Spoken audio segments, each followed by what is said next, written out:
Hi friends, welcome to my channel. ಇವತ್ತಿನ recipe ಬಂದು ಹೀರೆಕಾಯಿ ಚಿಪ್ಪೆಯಿಂದ ನಾವು ಯಾವ ರೀತಿ ಚಟ್ನಿ ಮಾಡೋದಂತ ನೋಡ್ಕೊಳ್ಳೋಣ. ನೋಡಿ, ಹೀರೆಕಾಯಿ ಚಿಪ್ಪೆ ತೊಗೊಂಡಿದ್ದೀನಿ, ತೊಳೆದು. ಕರ್ಬೇವಿನ ಸೊಪ್ಪು, ಒಣಮೆಣಸಿನ್ಕಾಯಿ, ಜೀರಿಗೆ, ಸ್ವಲ್ಪ ಹುಣಸೆಹಣ್ಣು, ಉದ್ದಿನಬೇಳೆ, 2 ಈರುಳ್ಳಿ, 2 ಟೊಮೆಟೊ ಕಟ್ ಮಾಡ್ಕೊಂಡಿದ್ದೀನಿ. ನಾವು ಬಾಣಲಿ ಇಟ್ಕೊಂಡು ಬಾಣಲಿ ಬಿಸಿ ಆದ ನಂತರ ನಾವು ಅದಕ್ಕೆ ಎಣ್ಣೆ ಹಾಕ್ಕೊಳ್ಳೋಣ.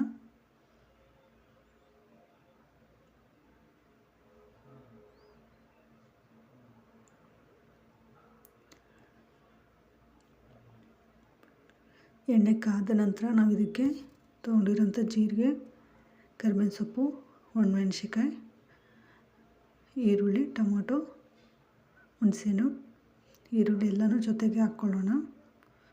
ಫಸ್ಟು ನಾವು ಉದ್ದಿನಬೇಳೆ ಹಾಕ್ಕೊಂಡ್ರೆ ಸಾಕು, ಇನ್ನಿರೋದೆಲ್ಲ ಜೊತೆಗೆ ನಾವು ಹಾಕ್ಕೊಬೋದು. ಇದನ್ನು ಚೆನ್ನಾಗಿ ನಾವು ಉಪ್ಪಾಕಿ ಫ್ರೈ ಮಾಡ್ಕೊಳ್ಳೋಣ.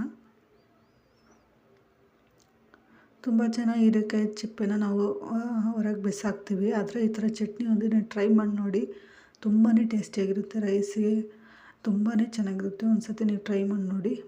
ಈ ಚಿಪ್ಪೆಯಲ್ಲಿ ತುಂಬ ವಿಟಮಿನ್ಸ್ ಇರುತ್ತೆ. ನಾವು ಮುಕ್ಕಾಲು ಭಾಗ ಅದರಲ್ಲೇ ವೇಸ್ಟಾಗಿ ಹೋಗುತ್ತೆ. ಅದರಿಂದ ಈ ರೀತಿಯಾಗಿ ಚಟ್ನಿ ಮಾಡ್ಕೊಳೋದ್ರಿಂದ ತುಂಬಾ ಚೆನ್ನಾಗಿರುತ್ತೆ. ಒಂದು ಸಲ ನೀವು ಟ್ರೈ ಮಾಡಿ ನೋಡಿ, ಡಿಫ್ರೆಂಟಾಗಿರುತ್ತೆ. ಇದು ನಾವು ಚೆನ್ನಾಗಿ ಫ್ರೈ ಮಾಡ್ಕೊಬೇಕು. ಇದು ಮತ್ತು ಮಾಡ್ಕೊಳ್ಳೋದು ಕೂಡ ತುಂಬ ಸಿಂಪಲ್ಲಾಗಿ ಆಗುತ್ತೆ.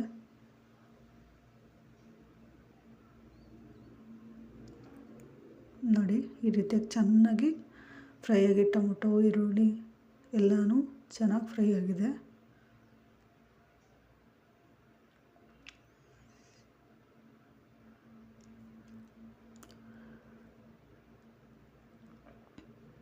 ಅದೇ ಇದನ್ನು ಮಿಕ್ಸಿಗೆ ಹಾಕ್ಕೊಳ್ಳೋಣ.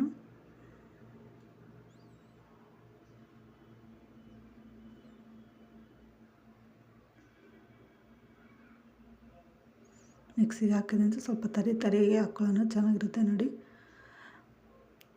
ಚಟ್ನಿ ರೆಡಿ. ನನ್ನ ರೆಸಿಪಿ ಇಷ್ಟ ಆಗಿದ್ರೆ ನನ್ನ ಚಾನಲ್ನ ಸಬ್ಸ್ಕ್ರೈಬ್ ಮಾಡಿ, ಲೈಕ್ ಮಾಡಿ, ಶೇರ್ ಮಾಡಿ. Thank you.